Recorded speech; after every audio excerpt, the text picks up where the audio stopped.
안녕하세요. 서근희 삼성증권 위원 모시고 말씀 나눠보겠습니다. 안녕하세요. 네, 안녕하세요. 삼성바이오로직스는 주가가 올해 3월 19일 종가는 36만 6천 원까지 빠졌었는데 4월 23일에는 60만 1천 원을 기록했어요. 그러니까 한 달 만에 굉장히 급등을 했는데 주가 흐름하고 배경을 조금 설명해 주시죠.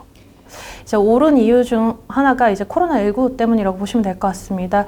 4월 10일 날 비어 바이오테크놀로지하고 계약을 했었는데요. 비어 바이오테크놀로지는 코로나19에 대해서 이제 감염된 환자 중에서도 이제 완치자로부터 혈액 내에 이제 존재하는 중화 항체를 뽑아서 치료제를 개발하는 업체인데, 이 치료제가 이제 항체 의약품 기반으로 개발이 되고 있습니다. 그래서 이 항체 의약품에 대해서 대량 생산이 가능한 업체가 국내에서는 삼성바이오로직스밖에 없고요. 삼성바이오로직스가 대규모 계약을 체결을 함으로써 주가가 또 급등을 했습니다. 추가적으로 4월 23일에는 이뮤노메딕스와의 계약이 이제 확대가 됐었는데요. 이뮤노메딕스는 유방암 치료제를 개발하고 있는 업체입니다. 유방암 치료제인 트로델비에 대해 가지고 최근에 이제 허가를 받음으로써 거기에 대해서 이제 계약 확대가 된 거에 의해서 호재로 작용을 해서 삼성바이오로직스 주가에 영향을 미쳤다라고 판단하고 있습니다. 네, 삼성바이오로직스는 시총도 지금 거의 3위 정도 되고 굉장히 큰 종목이라서 많은 투자자분들이 관심이 있으실 텐데, 삼성바이오로직스가 어떤 사업을 하고 있고 그 사업에서 어떤 경쟁력을 갖고 있는 기업인지 조금 설명해 주시죠. 삼성바이오로직스는 사업을 크게 두 가지로 볼 수가 있을 것 같습니다. 삼성바이오로직스가 직접 하고 있는 CMO 사업하고 그 자회사인 삼성바이오에피스가 하고 있는 바이오시밀러 사업으로 나눠볼 수가 있을 것 같습니다. 먼저 삼성바이오로직스가 하고 있는 CMO 사업에 대해서 말씀드리도록 하겠습니다. CMO는 위탁 생산이라고 하는 사업인데요. 고객사인 바이오 업체 또는 글로벌 제약사들의 수주를 받아서 저희 쪽에서 이제 의약품을 생산해주는 서비스를 하고 있습니다.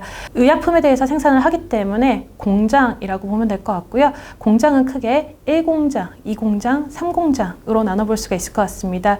1공장은 6만 리터 정도의 규모고요. 2공장 같은 경우에는 15만 2천 리터, 그리고 3공장 같은 경우에는 18만 리터의 규모로 이루어져 있습니다.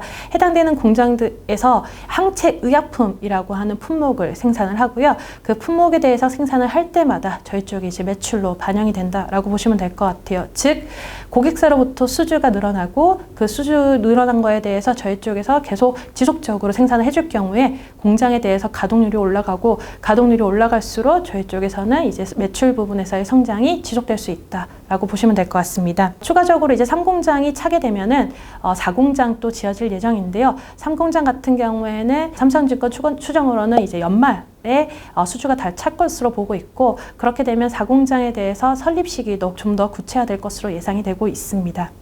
여기까지가 이제 CMO에 대해서 말씀을 드렸고요.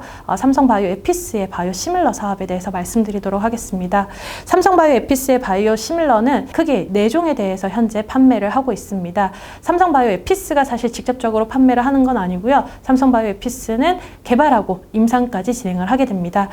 실질적으로 판매를 하는 업체는 바이오젠하고 머크라는 회사가 미국이랑 유럽에서 이 삼성바이오에피스의 제품을 판매를 하고 있고요. 그거에 대해서 프로핏 쉐어링을 통해 가지고 삼성바이오에피스의 매출로 인식이 된다라고 보시면 될 것 같아요. 최근에 이제 바이오시밀러의 매출 성장 추이를 보시면은 굉장히 안정적으로 계속 성장을 하고 있고요. 그 이유는 유럽에서 계속 신제품 런칭하고 미국에서도 신제품 런칭됨에 따라 가지고 매출 성장이 이어지고 있다라고 보고 있습니다. 3공장의 그 캐파가 18만 리터인데 그게 연말쯤 삼성증권 추정으로는 이제 다 찬다는 말씀인데, 공장이 풀 가동된다는 얘기인가요? 연말쯤 되면? 3년 뒤쯤에 이제 그게 이제 풀가동이 된다라는 것을 보통 가정을 할 수가 있습니다. 근데 그렇게 수주를 하는 거는 장기 수주인가요? 예를 들어 장기 수주도 있고 단기 수주도 있고 계약건별로 좀 차이가 있다라고 보시면 될 것 같아요. 임상용일 경우에는 저희가 단기 수주 계약이 많고요. 그 이유가 임상에 대해서 실패 가능성도 있기 때문에 단기로 보통 계약을 맺게 됩니다. 반면에 이제 상업용으로 넘어가게 되면은 장기 계약을 해서 지속적으로 의약품을 공급한다라고 보시면 될 것 같습니다. 그러면 이어서 삼성바이오로직스의 향후 실적 그리고 주가 전망을 한번 해주신다면요. 삼성바이오로직스의 대해서 아까 1공장, 2공장, 3공장에 대해서 설명을 드렸는데요.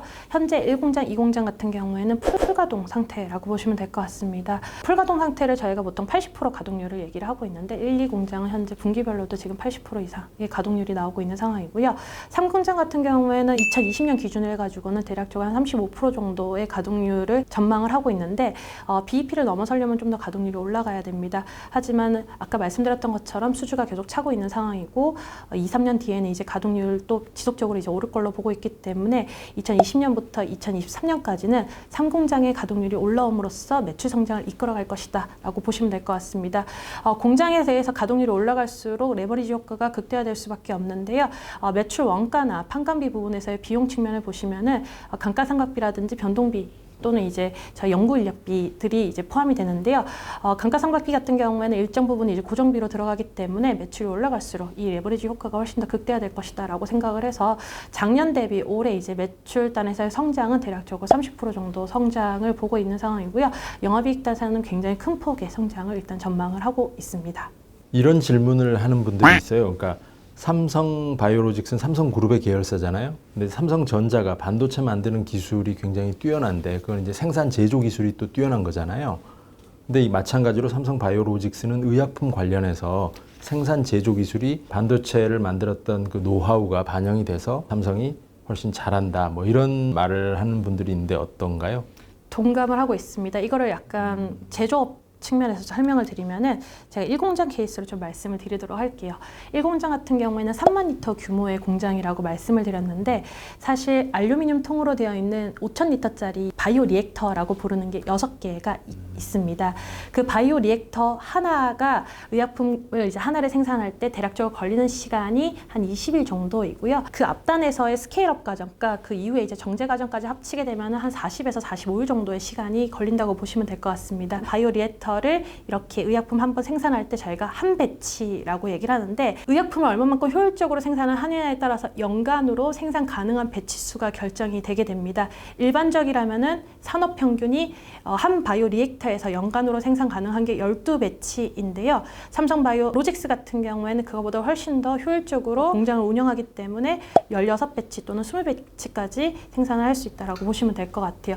그 때문에 삼성바이오로직스는 다른 CMO 업체보다는 훨씬 더 경쟁력 있게 공장을 운영하고 있다라고 하는 가능점이 있을 수 있을 것 같습니다. 끝으로 삼성바이오로직스 투자자들이 주의해서 봐야 될 포인트를 좀 짚어주신다면요. 그리고 삼성전자를 장기 투자 대상으로 삼는 분들이 많지 않습니까? 우량주라서. 삼성바이오로직스도 장기 투자 대상으로 삼을 만한 건지 배당이 또 중요하잖아요. 장기 투자에서는. 주위에서 이제 봐야 될 포인트는 크게 3가지로 볼 수가 있을 것 같습니다. 최근에 이제 비어바이오 테크놀로지하고 계약을 했던 것처럼 코로나19 관련해서 항체 의약품에 대한 개발이 늘어날 것으로 보고 있습니다. 렘데시비르 같은 경우에는 치사율을 효과적으로 개선을 시키지 못했기 때문에 이거에 대한 대안으로 항체 치료제에 대한 개발이 늘어나고 있는 상황이고요. 항체 치료제에 대해서 개발이 늘어나는 만큼 항체 치료제에 대해서 생산 수요도 늘어날 것으로 보고 있습니다. 하지만 글로벌 업체들 전반적으로 봤었을 때 이 수요에 맞춰서 공급을 해줄 수 있을 만한 업체가 삼성바이오로직스 외에 몇 개 기업밖에 없기 때문에 삼성바이오로직스로 그 수요가 몰릴 것으로 보고 있고요. 그에 따라서 코로나19 관련된 항체 의약품의 개발이 늘어날수록 저희 쪽으로 추가적인 수주가 들어올 수 있다라고 판단이 되고 있습니다.